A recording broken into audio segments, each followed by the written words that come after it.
What's up, streamers? Pop Stanimus here from Twitch and YouTube, and I want to talk to you guys about production value with your videos and equipment and all this kinds of stuff, okay? So let's just jump into it. I am a man that loves my streaming equipment. I love lights. I like cameras. I like monitors. I like all of it. It's so cool. And I got so sucked into it and became really good at all that stuff over the years. But I also spent a lot of money on all of it and didn't necessarily make that money back in content creation.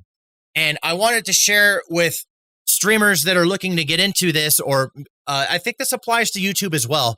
I want to talk about your equipment and what good production value actually really does for you. Okay, so let's break it down. And I'm going to do this in story form. I'm going to tell you some stories and give you what I learned from these experiences, okay? And yeah. So I have tons of monitors and I have all this equipment. I've got like a dual PC setup for my stream. And when I go live on Twitch, it is smooth city. I have all this stuff figured out. It looks so good and I'm very proud of it. And it does make a really good impression on my new viewers. When people pop in, I get it, at least 20 times a stream. God damn, that setup is dope. And it is. It is. But I also am someone who does not believe that all of that equipment, all this stuff is required to make compelling content that's going to capture the masses. I really don't.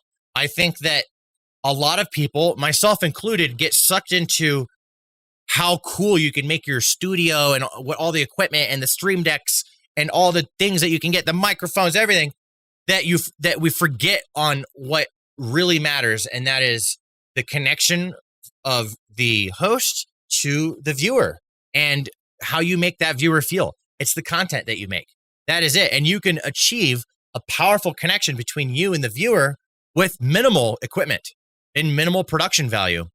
Spent a lot of years building all this stuff and learning everything and tinkering and all that. And I don't regret it because it was a lot of fun. But I will say that one day I checked out a site called DLive. Some of you guys watching might know this site.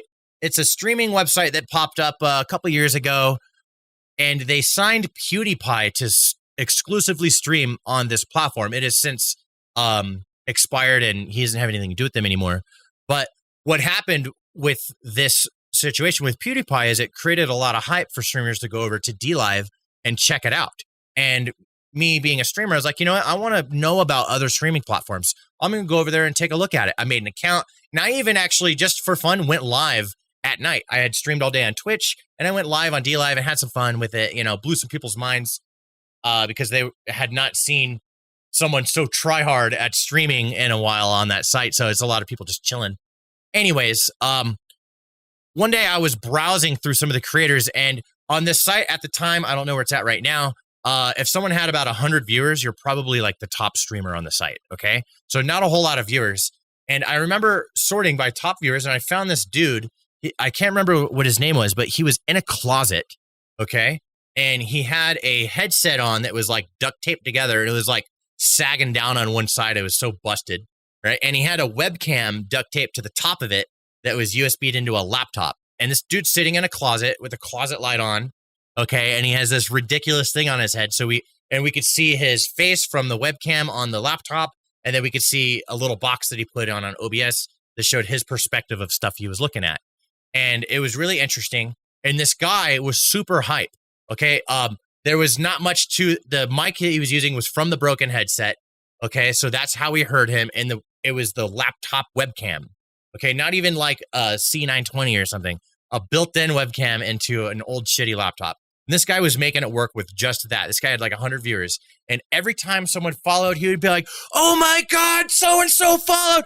Thank you very much. All right, here we go. And he had a marker, and he would write their fucking name on his body. He had like this ripped, this guy looked like he was stinky, okay? He looked like he smelled. He did not look like he had showered. He was greasy. His shirt had stains all over it. It was unbuttoned, and there was nothing underneath, so he was just sitting there. And then he started writing people's names on his fucking body. Okay, and then he ran out of space on his body because he was getting so many followers. So he started writing them on the wall behind him. And it was super hype. Anytime someone donated Lino, which like lemons, right? It's called Lino points on DLive. Which is money. And anytime someone donated money, he would squirt lemons in his eyes, but it would have to be enough money. And this guy was so hype and out of nowhere, didn't really build a following. He just came out of nowhere and started streaming his ass off with absolutely nothing and killed it. And he got tons of donations, tons of followers, all these viewers. He was dominating the platform, just shitting on all the other streamers that were going live on this platform, checking it out, just sitting there being quiet, playing their video games, doing their whatever. And this guy came in with nothing and shit on everybody with pure talent and energy.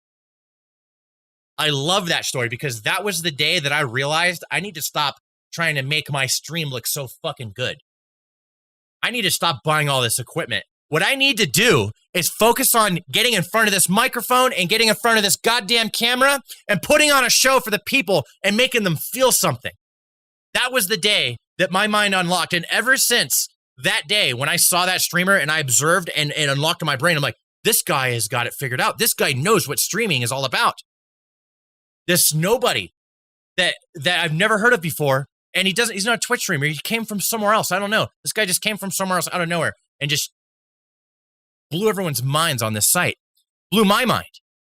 As a content creator, ever since that day, I have always operated. When I create content, I'm here to put on a show for the people. When I'm live on Twitch, I'm here to put on a show. I don't care what game I'm playing. That's just a tool. That's an asset at my disposal. It doesn't matter what microphone I'm using. It doesn't matter what camera I'm using. It doesn't matter what I do. I could literally go outside with just my phone and point it at my face and talk to my chat and put on a show and make them feel things.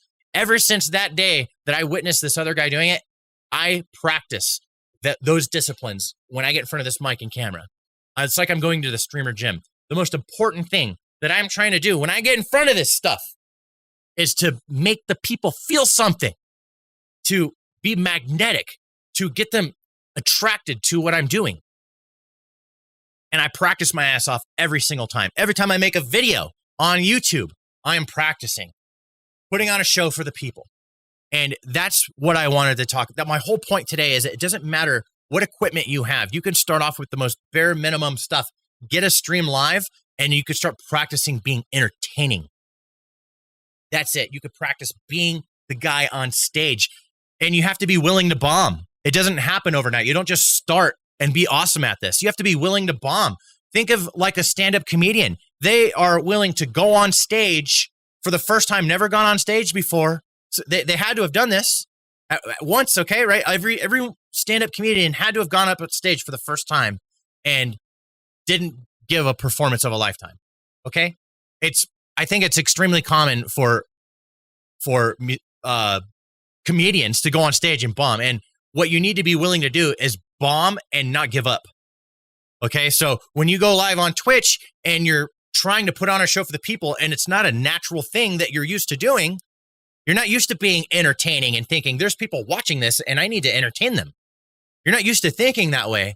So when you first start doing that, it might be fucking cringe and you need to not give a shit and keep going anyways. It's so important that you do that. Do not let it bother you. Say that was cringe. Don't care. Gonna keep trying to do stuff. And over time, when you do something long enough, you start to get kind of good at it. That's just the way it works. So by just you need to gain streamer EXP like a video game. You just got to level up. You just got to log in those hours in front of that mic and camera, try and put on a show for the people and gain EXP while you're doing it. And the more you do it, the better you'll get. The better you get at it, the more you're going to love doing it. And then you're going to form a passion. And when you have all those things combined, you're good at it. You're putting in the time. You have a passion for it. You're going to make dope content that blows people's goddamn minds. Thank you guys for watching my newest Twitch lecture. I hope that I was able to help you out. I hope that I was able to blow your mind. I hope that you guys hit the subscribe button and come check out my stream on Twitch at TTV Papastanemus. I hope that you guys maybe join my Discord. We can have a one-on-one conversation about streaming and we can take your streaming to another level because I started a stream team.